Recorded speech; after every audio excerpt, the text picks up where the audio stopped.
유전 시설을 만약에 이스라엘이 건드리면 전 세계 유가가 오르고, 네. 그것도 역설적으로 그러면 이스라엘이 아무리 자기 나라를 지킬 권리가 있다고 하지만 보복할 권리가 있다고 하지만 유가가 오르면은요 전 세계가 이스라엘을 좋게 볼 나라는 없을 거예요.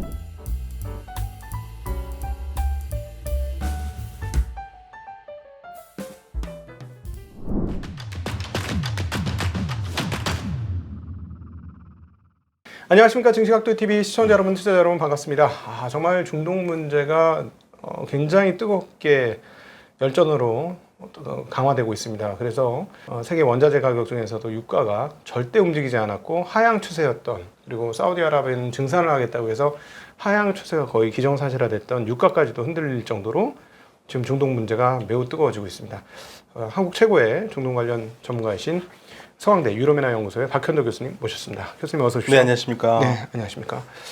지난번에 이제 저희 오셔서 저희 이제 교육을 시켜주시기를 이스라엘의 타격 목표는 결국 이란의 핵시설이 될 것이다라고 이렇게 말씀하셨는데 상황이 점차 진짜 그렇게 진행되고 있습니다. 네, 뭐 네타냐후의 꿈은 네, 핵시설 제거입니다. 네. 네, 그건 변함없습니다. 이제 이란이 굉장히 골치 아프게 생긴. 그러니까요, 제가 늘 하던 얘기인데요. 이란은 무조건 참았어야 되는 거거든요. 네, 보복해서는 안 됐습니다. 네, 헤즈볼라가 누가 죽던 일단은 전략적 인내를 하면서 수모를 참았어야 되는 건데 이번에 쏜 게 그렇게 좋지는 않아요. 네, 빌미를 줬습니다. 그러니까 네. 이란은 그걸 너무 잘 알거든요. 이스라엘이 만들어 놓은 덫에 걸리지 않는 게 안 해야 된다는 걸 스스로가 얘기를 했고 네, 그걸 계속적으로 했는데 이스라엘이 계속적으로 건드리니까 네, 그래도 참았어야 되는 건데 네, 네. 근데 헤즈볼라가 당하는 걸 보고 그러면 선택을 한 거죠. 체면을 잃을 수가 없잖아요. 네, 네, 그러니까 나를 믿고 있는, 그러니까 쉽게 말하면 동생들인데 동생들이 맞고 온단 말이에요. 네, 그런데 얘를 도와줘야 되느냐 아니면은 더 큰 걸 위해서 참아야 되느냐. 네, 근데 참았어야 되거든요. 근데 맞고 있는데 도와주지 않으니까 동생들이 아니 뭐 이래 이럴 게 걱정이 됐었던 것 같아요. 네, 그러니까 아무래도 종교 지도자나 이런 쪽은 알라의 신으로 뭐 이제 중동에 총 단결하라 이렇게 얘기를 했으나 저는 그 얘기 듣고 이게 잘하면 허공에 메아리가 되겠구나. 예, 왜냐면 사실은 이란이 그런 얘기까지 했거든요. 나스랄라가 죽은 다음에 보복하겠다. 그렇지만 대이스라엘 항쟁의 중심에는 헤즈볼라라고 그랬어요. 우리가 나서겠다는 얘기도 안 했어요. 그래서 보복을 안 하겠구나 생각까지 했었거든요. 네네. 그런데 여지없이 제가 틀렸죠. 보복을 했고 네. 그 보복의 후과가 너무 커요. 그러니까는 왜냐하면 이스라엘은 원하던 패가 들어온 거잖아요. 그럼요. 완전히 그려졌어요. 이제는 이스라엘이 때려도요. 왜 때렸니? 그렇게 말할 나라는 하나도 없어요. 모든 나라들이 이스라엘은 스스로 나라를 지킬 권리가 있다 이런 식으로 얘기하잖아요. 나라를 보호할 권리가 있다. 그러니까 지금 이스라엘은 뭐를 하더라도 막을 수 있는 나라는 없죠. 그러니까 게다가 이제 이란이 예를 들자면 뭐 중동에서의 형제국을 굉장히 많이 두어서 이란의 아픔을 우리의 아픔이다 이렇게 느낀다면 문제가 달라지겠지만 형제국이 이제, 없죠. 예, 완전 고립되는 분위기로 네. 지금 가는 거 아닌가 싶은데요. 그렇죠. 다들 무장 세력들이고요. 네. 국가는 없고 아랍 국가들도 지금 노심초사하고 있는데 아랍 국가들도 좀 확장되길 원하지 않거든요. 그런데 지금 외통수로 아랍 국가도 걸린 게 만약에 이스라엘이 이란의 유전 시설을 때린다고 가정을 하시면은요. 네. 이란이 거기에 대비해서 뭐라고 그랬냐면 그러면 우리도 주변 국가들이 유전 시설을 가만두지 않겠다고 얘기했거든요. 이스라엘을 건드리는 게 아니라 주변 국가를요? 네, 주변 국가들을. 같이 죽자. 물귀신 작전. 그러니까 그 세계에 전해준 메시지 명확하죠. 만약에 우리 유전 시설을 때리면 우리도 가만히 있지 않을 거고 그렇게 되면 주변 국가들도 우리가 건들 수 있고 세계 유가 어떻게 되는지 한번 봐라. 그러니까 유가를 볼모로 지금 그렇죠. 유가가 볼모죠. 이란이 굉장히 약하다는 그걸로 들리는데요. 제가 욕을 많이 먹었어요. 이란이 네. 이스라엘과 전쟁하면 그게 뭐 제한적이라 할지라도 이란의 피해가 더 크다. 왜냐면 이란의 방공망이 약하다. 네. 근데 그랬더니 뭐 저한테 굉장히 많은 사람들이 비난을 하더라고요. 근데 사실 실질적으로 방공망이 약해요. S300이 있었거든요.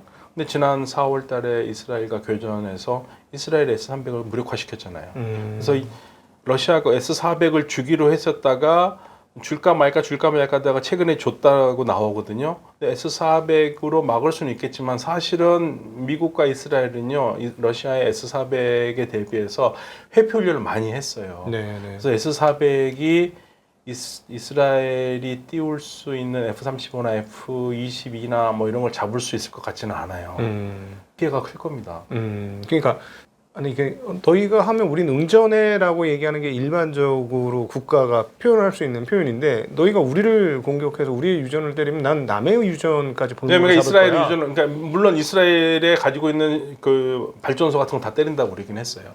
네. 그러면서 이란이 여러 가지 얘기를 하는데 사람마다 말을 하는 게 조금씩 그 다르게 나오는데 해군수비대 사령관 중에 한 명은 야, 우리는 이란은 큰 나라고 그래서 경제센터가 여러 군데 있기 때문에 너가 우리를 때리더라도 다른 데서 작동하지만 너희는 작은 나라 아니냐, 우리가 한번 맘먹고 너희들 때리면 니네들은 거의 마비가 될 거다. 근데 그 말도 틀린 말은 아니에요. 네네. 이스라엘은 작은 나라니까. 그런데 네. 지금 유전 시설을 만약에 이스라엘이 건드리면 전 세계 유가가 오르고 네. 그것도 역설적으로 그러면 이스라엘이 아무리 자기 나라를 지킬 권리가 있다고 하지만 보복할 권리가 있다고 하지만 유가가 오르면은요 전 세계가 이스라엘을 좋게 볼 나라는 없을 거예요. 그래서 그런 심리적 저항선을 생각한다면 이스라엘이 유전 시설을 공격하기는 쉽지 않을 거라고 보는데, 네. 근데 뭐 지금까지 뭐 이스라엘은 상상을 초월한 일을 해왔기 때문에 모르겠습니다. 근데 그 중동 국가들 입장에서는 같은 그 순위파도 아니고 그런 입장에서 오히려 유가가 오르면 되게 뒤쪽에서 웃을 수도 있겠다. 근데 자기네 시설이 파괴될 수 있는데요. 이란이 쳐서. 예. 그래서 지금 아랍 국가들은 우리 영공을 통해서 작전하는 거 반대도 하면서 영공 안 열어주겠다 얘기를 하고 있거든요. 네네네. 예. 근데 그 예를 들어 지금 헤즈볼라로 지금 진입을 한 거 아닙니까? 레바논으로 들어간 거니까. 네. 그러면은 저는 그런 생각도 들더라고요. 그냥 육지로 들어간 걸 보니까 이렇게 해서 계속 밀고 들어갈 생각인가? 그렇게 계속 못 들어갑니다. 왜냐면 네. 레바논 남부 쪽은 헤즈볼라의 중심지고 시아파들이 살고 있기 때문에 여기 헤즈볼라의 동정적인 여론이 많은 곳이거든요. 네네. 근데 그 북쪽으로 올라갈수록 헤즈볼라를 싫어하는 사람들이 많이 사는 곳인데 거기까지 가가지고 굳이 이스라엘 안 그래도 분위기 안 좋고 이스라엘에 대해서 별로 안 좋은데 더 적을 만들 필요는 없는 거죠. 네. 근데 이제 그 결국 핵심은 그 뒷단에서 이스라엘의 그 군사적 지원을 해줄 수 있는 힘이 있는 나라는 미국이죠. 미국이니까. 네, 미국밖에 없습니다. 결국은 이제 미국이 어떤 결심을 하느냐에 따라 틀린데 오늘 오전에 나오는 뉴스, 타전되는 뉴스를 보면 미국과 이스라엘의 의견이 딱 들어가지 않는 것 같더라고요. 네, 저도 그 백악관에서 나오는 거를 좀 읽어봤거든요. 네. 근데 굉장히 재밌는 게 합의했다는 얘기는 없어요. 네. 계속 바이든 대통령이 어떻게 네타냐후 총리에게 얘기했는가, 민간인 피해 없애야 되고 계속 그 얘기를 했다는 얘기는요. 네. 뭔가 합의가 안 된 겁니다. 그러면 미국이 원하지 않는 방향으로 이스라엘이 움직일 가능성이 있고요. 그리고 이제 미국 욕을 하고 있겠죠. 이스라엘 네타냐후 참 못된 지도자라고 이렇게 얘기를 할 것 같아요. 그래서 미국이 지원을 안 해주는데 이스라엘 혼자서 계속 진행할 수 있는 진도를 어디까지 뽑을 수가 있을까요? 지난번에도 4월 달에도 공격을 했잖아요. 그러니까 이스라엘 나름대로 움직여서 할 공격 가능성이었습니다. 저는 이스라엘이 벙커버스터가 없을 거라고 생각했거든요. 네. 그런데 제가 오늘 방금 군사 전문가를 만났는데 군사 전문가 말로는 작년 말에 이미 벙커버스터는 다 받았대요.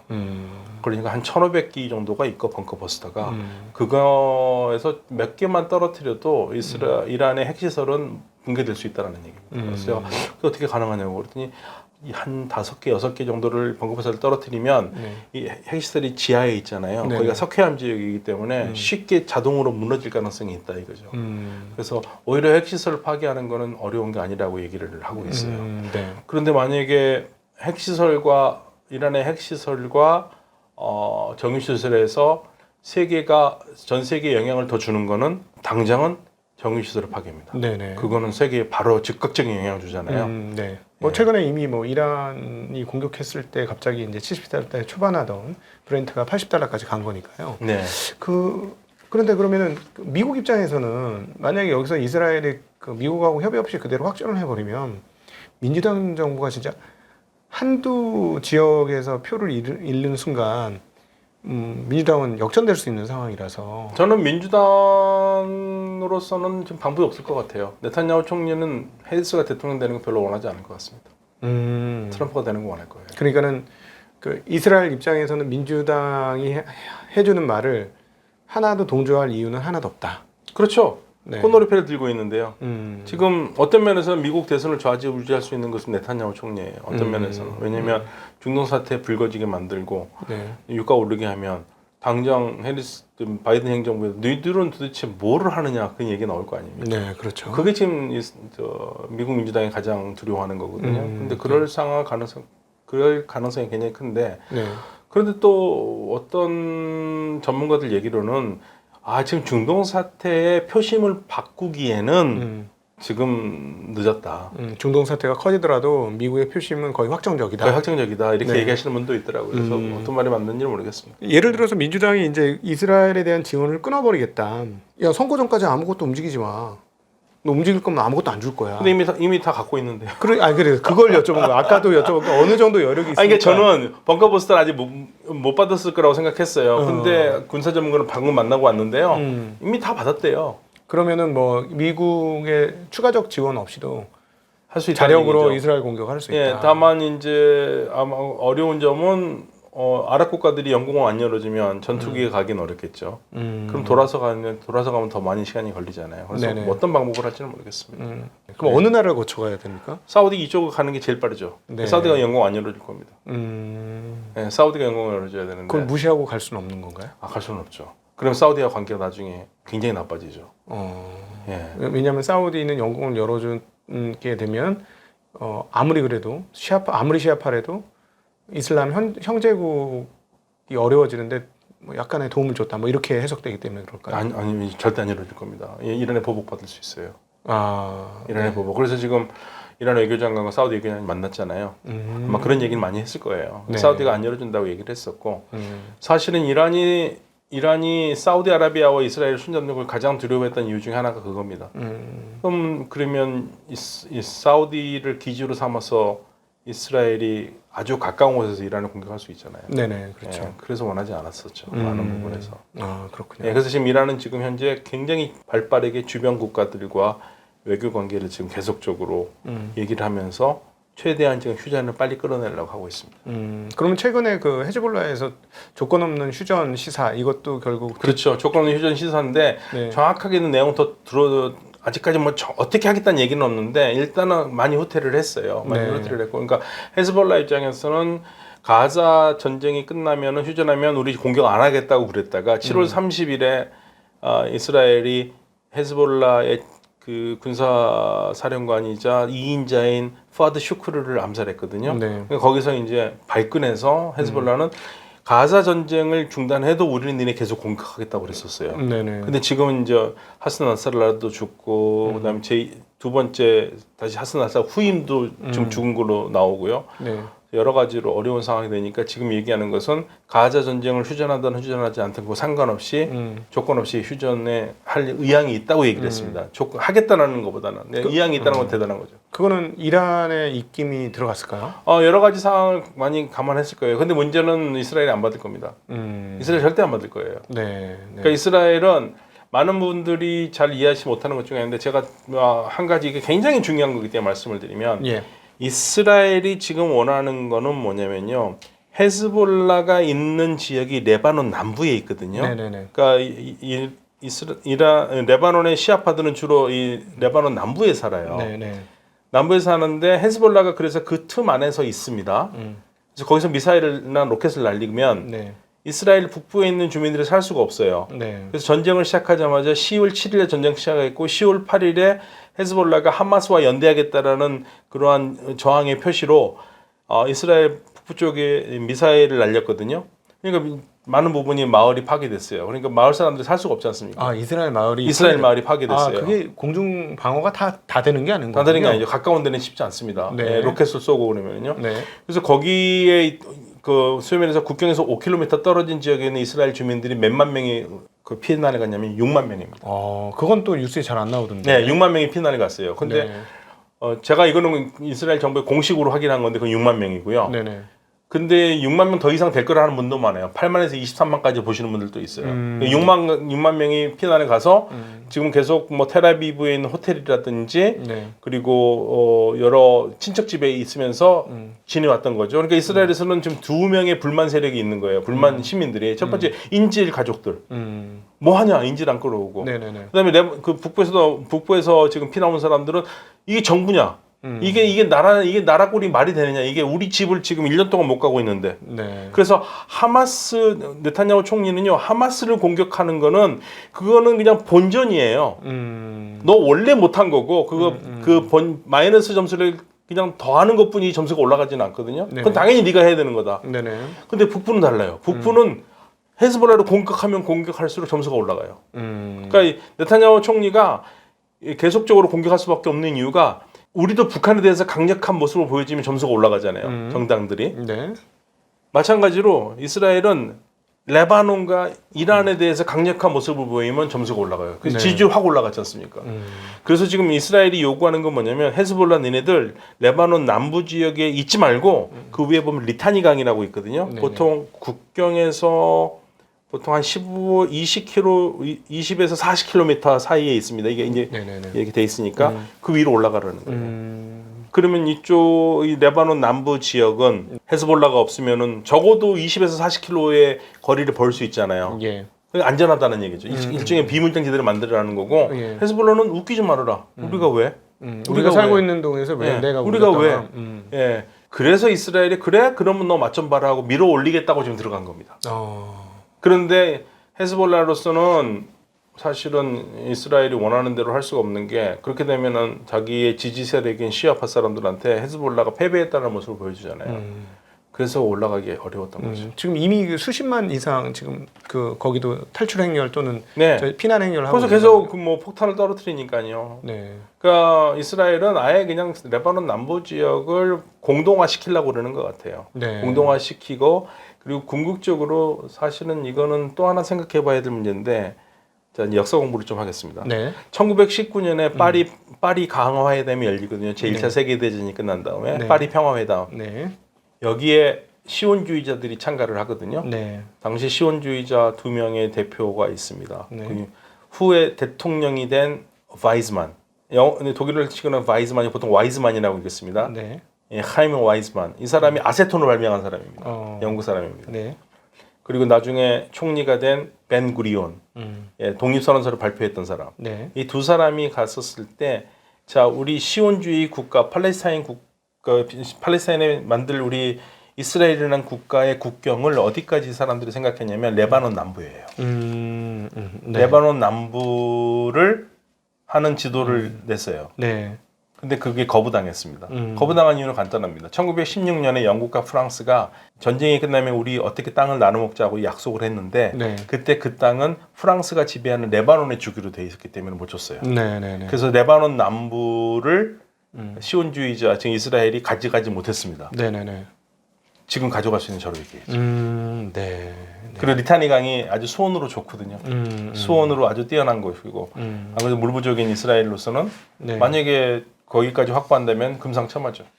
예. 네. 물론 지금 목표는 헤즈볼라를 밀어내는 겁니다. 근데 지금 조금 이상한 거는 헤즈볼라를 그 위쪽까지만 몰아내면 되는데 그 위에 한 15에서 20km 더 가면은 또 강이 하나 있거든요. 네. 그 강까지 그 강 넘어서까지 주민들이 다 나가라고 하고 있거든요. 주민들한테. 이스라엘이? 예. 그러면 도대체 이 거리가 어마어마한 거리, 그걸 다 확보한다? 이게 그러면은 기존의 헤즈볼라를 리타니강 북쪽 이상으로 더 몰아낸다라는 얘기가 되거든요. 그래서 지금 거기에 대해서 음모론이 뭐랑 나오는 게 궁극적으로 이스라엘이 원하는 건 헤즈볼라를 밀어내고 레바논 남부를 장악하려고 하는 게 아니냐. 네. 예, 그러니까 말은 우리가 레바논 남부라고 하지만 이거는 원래 시온주의자들이 생각하기에 이 레바논 남부도 이스라엘 거다라는 생각을 하고 있는 게 아닌가라고 네. 의심을 하기도 합니다. 레바논 입장은 어떻습니까? 레바논 입장은요. 자, 이렇게 되면은 레바논이 만약에 우리나라에서 예를 들면은요. 지금 왜구들이 옛날에 왜구들이라고 그럴게요. 예, 왜구들이 네. 예, 호남 지역을 정복했다고 생각해 보세요. 그러면 그냥 아예 그거는 뭐 호남 지역이니까 내버려두자. 구되겠습니까? 안 되죠. 아무리 근데 예를 들어 헤즈볼라하고 레바논의 관계도 좀 궁금하고. 예, 그러니까 여기서. 그거예요. 네. 왜 레바논의 헤즈볼라가 이렇게 당했는데 이렇게 아무 말도 안 하느냐? 레바논이라는 나라는요, 실패한 국가입니다. 레바논이라는 나라는요, 순니파, 쉬아파, 그리스도인들 셋이서 나라를 나눠서 만든 겁니다. 네. 원래는 프랑스가 만든 거거든요. 프랑스가 1932년에 인구 조사를 해서 프랑스가 만들어지고 싶은 나라는 크리스찬 국가예요. 네네. 근데 크리스찬들 숫자가 안 되니까 무슬림과 합쳐서 나라를 만들었는데 네. 1932년에 인구 조사를 하는데 네. 이것도 조작됐다고 얘기를 하는데 크리스찬들이 더 많은 걸로 나와요. 네네. 그래서 인구 비례에 따라서 권력을 6대 5로 나눕니다. 네. 대신 크리스찬들이 더 많이 권력을 갖도록 그렇게 했는데 이게 애초부터 인구 비례로 만든 거잖아요. 네네. 제가 질문 하나 드릴까요? 1932년이 레바논 최초의 인구조사거든요. 네네. 그다음에 두 번째 인구조사는 언제 있었을까요? 2차 대전 후에 있었을까요? 없습니다. 아, 그게 처음이자 마지막입니다. 네네네. 예. 이게 비극이에요. 인구조사로 만든 나라거든요. 인구 비례로 권력을 나누어 가졌고 네. 1943년에 레바논이라는 나라가 발족을 했을 때부터 이게 인구 비례로 했는데 크리스천들이 굉장히 친프랑스적이고 사실 그 크리스천이 우리가 할 때 마론파 크리스천이라고 그러거든요. 네. 마론파 크리스천 사람들은 프랑스를 되게 좋아했고 그래서 프랑스 사람보다 프랑스어를 더 잘한다고 얘기를 할 정도로 그러니까 프랑스 문화에 빠졌고 프랑스를 굉장히 좋아했고 그러다 보니까 여성 해방도 빨랐겠죠. 네. 아이를 안 낳은 거예요. 그러니까 어느 시점부터 보면은 이제 눈에 보이게 이슬람이 많아졌겠네요. 많아지죠. 네네. 예, 그렇게 많아지고 그리고 궁극적으로 팔레스타인 난민들이 들어오기 시작하면서 인구가 또 복잡해지고 그래서 1975년부터 내전에 들어가거든요. 내전에 들어가서 자그마치 15년 동안 순니, 시아, 크리스천들이 셋이서 서로 엉기면서 싸웠어요. 실질적으로 죽이면서 싸웠어요. 네. 15년 동안 내전을 해보니까 더 이상 답이 안 나오거든요. 네. 그래서 90년에 정리를 하면서 권력을 5대 5로 나눕니다. 그래서 지금 레바논이라는 나라는요, 의원이 128명이거든요. 네네. 64명은 무슬림 쪽에서, 64명은 크리스천 쪽에서 나와요. 그렇군요. 예. 그렇게 나와서 정당을 구성해서 살기 때문에 헤즈볼라는 그 무슬림 중에 시아파 중에 하나예요. 네네. 레바논이라는 나라는 대통령은 마론파 크리스찬에서 나오고요. 네. 총리는 순니파에서 나오고요. 국회의장은 시아파에서 나와요. 그러면 의견 통일이 굉장히 어렵네요. 어렵죠. 네. 그러니까 헤즈볼라는 그 중에 시아파 중에서 한 파예요. 그 중에 강경파일 것이고. 강경파이고요. 그러니까 헤즈볼라는 시아파들은 헤즈볼라가 싫든 좋든 그래도 같은 파니까 후원을 하지만 네. 순니파라든지 크리스찬들이 좋아할 리가 없지 않습니까? 네, 그렇겠죠. 이런 거죠. 야, 너 때문에 우리나라 지금 엉망되고 있어. 왜 우리가 폭탄 맞아야 돼? 이렇게 되잖아요. 네네네. 야, 너가 공격받으니까 우리 너 같이 싸워줄게. 그게 아니거든요. 네네네. 그래서 이 나라가 지금 이스라엘에게 철저하게 당하고 있는 거예요. 그럼에도 불구하고 그 크리스찬이 권력의 절반을 갖고 있으면 아니요, 권력의 3분의 1. 3분의 1? 네. 시아파, 순니파 이렇게까지는 안 하신 네, 거예요? 그러니까 물론 의석으로 하면 64석이겠지만 네. 64석이지만 그렇지만 헤즈볼라는 군대가 있지 않습니까? 그러니까 레바논 군이 7만에서 8만이거든요. 정규군이. 네네. 헤즈볼라가 10만입니다. 누가 더 세겠습니까? 헤즈볼라가 더 세요. 무기도 더 좋아요. 아니 어떻게 그렇게 될 수가 있죠? 그러니까 실패한 국가라고 말씀드리는 거예요. 우리나라로 치면은요. 네. 우리나라로 치면은 지역군이 더 많다는 얘기잖아요. 조국당, 네. 국힘당, 네. 민주당이 전부 다 각자 병력을 가지고 있다고 생각해 보세요. 그러니까요. 그럼 그 나라가 되겠습니까? 네. 그게 이 레바논이에요. 그러면 예를 들자면 야 이게 나라에서 이렇게 난리가 났으니 뭐 크리스찬 계열이 프랑스에 호소해서 이거 좀 막아달라 이런 얘기도 못 하겠네요. 그렇죠. 그러니까 프랑스가 처음으로 얘기했지 않습니까? 미국이 이스라엘에 무기 주지 말아야 된다. 근데 왜 갑자기 프랑스가 얘기했겠습니까? 원래 프랑스 식민지였어요. 네네네. 자신들이 이미지를 좋게 하고 레바논에 대한 영향력을 계속 발휘하고 싶은 그 마음이 있죠. 그러니까 프랑스도 참 나빠요. 그럼 진작 얘기했었어야지. 자기네들이 딱 이해관계가 걸려 있으니까 이제 무기 주지 말라고 그러는 거예요. 그러니까 이게요. 이 국제사회는 굉장히 잔인합니다. 네. 국제사회 굉장히 잔인해서 이 상황에서 레바논은 지금 현재 구원할 수 있는 나라가 없고요. 네.